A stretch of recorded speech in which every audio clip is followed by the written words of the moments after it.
Assalamualaikum warahmatullahi wabarakatuh.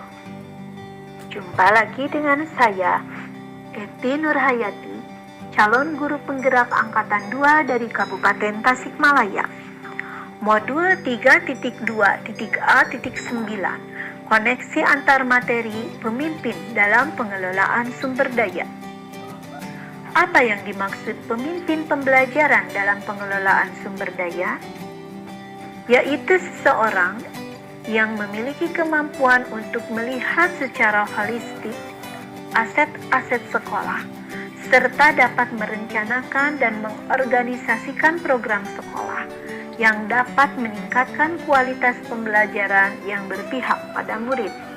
Seorang pemimpin harus memiliki mindset positif. Pemimpin tidak fokus pada kekurangan aset yang dimiliki sekolah, tetapi harus sebaliknya. Pemimpin dapat fokus pada aset sumber daya yang ada di sekolah.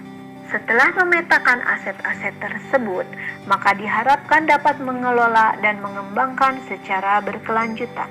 Pendekatan 1. Pendekatan berbasis kekurangan atau masalah. Deficit-based thinking memusatkan pada hal yang kurang, mengganggu, tidak bekerja, bahkan memandang negatif. 2. Pendekatan berbasis aset atau kekuatan. Asset-based thinking berfokus pada hal-hal positif, kekuatan sebagai tumpuan berpikir, serta hal-hal yang dapat bekerja di lingkungan sekolah. Perbedaan kedua pendekatan dalam mengelola sumber daya. 1. Pendekatan berbasis kekurangan. Fokus pada masalah, berkutat pada masalah utama, mengidentifikasi kebutuhan dan kekurangan, selalu bertanya apa yang kurang. Fokus mencari bantuan atau sponsor, merancang program atau proyek untuk menyelesaikan masalah, mengatur kelompok yang dapat melaksanakan proyek. Sedangkan pendekatan berbasis aset fokus pada aset atau kekuatan, membayangkan masa depan, berpikir pada kesuksesan yang telah diraih dan kekuatan untuk mencapai kesuksesan tersebut, mengorganisasi kompetensi dan sumber daya, merancang sebuah rencana berdasarkan visi dan kekuatan, melaksanakan rencana aksi yang sudah diprogramkan. Ada 7 aset utama sebagai modal utama sekolah. 1. Modal manusia. 2. Modal fisik. 3. Modal finansial. 4. Modal sosial. 5. Modal lingkungan alam. 6. Modal politik. 7. Modal agama dan budaya. Implementasi. Memahami terlebih dahulu bagaimana menjadi pemimpin pembelajaran dalam pengelolaan sumber daya. Melakukan pemetaan 7 aset utama yang dimiliki sekolah. Membuat rencana program sebagai pemimpin pembelajaran dalam pengelolaan sumber daya. Melakukan koordinasi dengan kepala sekolah. Mensosialisasikannya kepada rekan sejawat tentang rencana yang sudah dibuat. Mengelola sumber daya dengan menggunakan pendekatan aset. Berkolaborasi dengan semua pihak terkait di sekolah untuk meminta umpan balik dari pemetaan berbasis aset. Mengarsipkan hasil dalam mengelola sumber daya di sekolah untuk mendorong sekolah memberdayakan aset yang dimilikinya. Apakah pengelolaan sumber daya yang tepat dapat membantu proses pembelajaran murid menjadi lebih berkualitas? Jawabannya, iya. Pengelolaan sumber daya yang baik akan membuat pembelajaran lebih berkualitas. Contoh, guru dapat mengajak murid untuk melihat secara langsung lingkungan sekitar sekolah yang berkaitan dengan materi ajar. Keterkaitan modul 3.2 dengan modul-modul sebelumnya. Filosofi Ki Hajar Dewantara.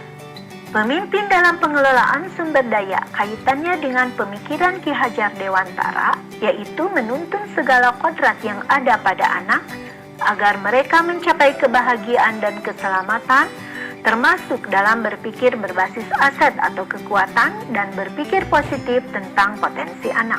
Kaitannya dengan visi dan peran guru penggerak.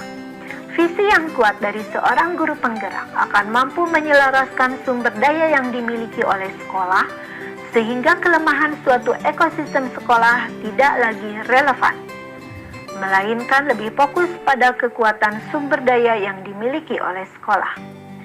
Inquiry apresiatif model Bagja sangat cocok untuk melakukan perubahan sekolah berbasis sumber daya yang akan menggerakkan warga sekolah untuk melakukan perubahan positif.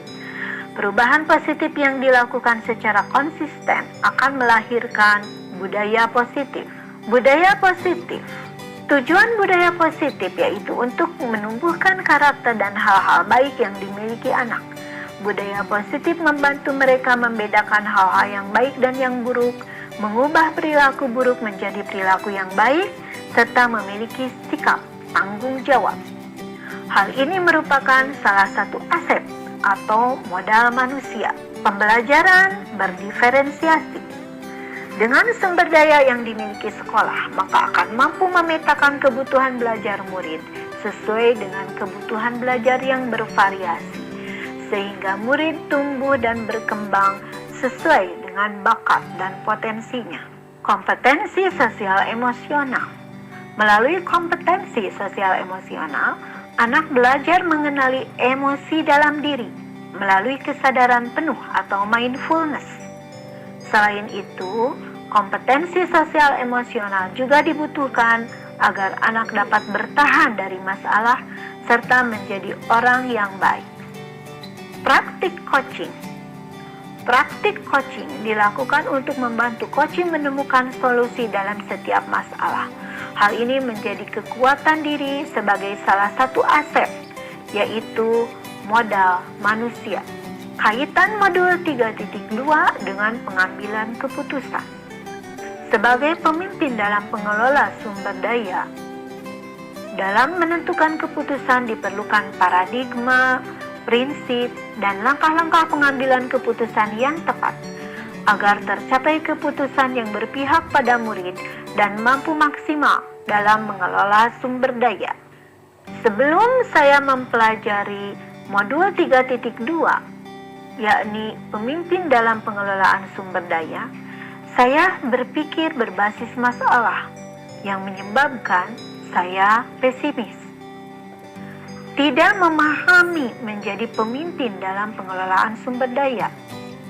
Tidak memahami dan tidak mengetahui juga tentang pendekatan berbasis aset dan pemetaan 7 aset utama sekolah. Namun, setelah mempelajari modul 3.2, pemimpin dalam pengelolaan sumber daya, saya jadi memahami cara mengelola sumber daya di sekolah dengan pendekatan berbasis aset. Memahami tentang perbedaan pendekatan berbasis kekurangan dan berbasis aset. Mengetahui pemetaan 7 aset utama dalam pengelolaan sumber daya dan strategi pemanfaatannya. Demikian pemaparan dari saya. Terima kasih atas perhatiannya. Wassalamualaikum warahmatullahi wabarakatuh.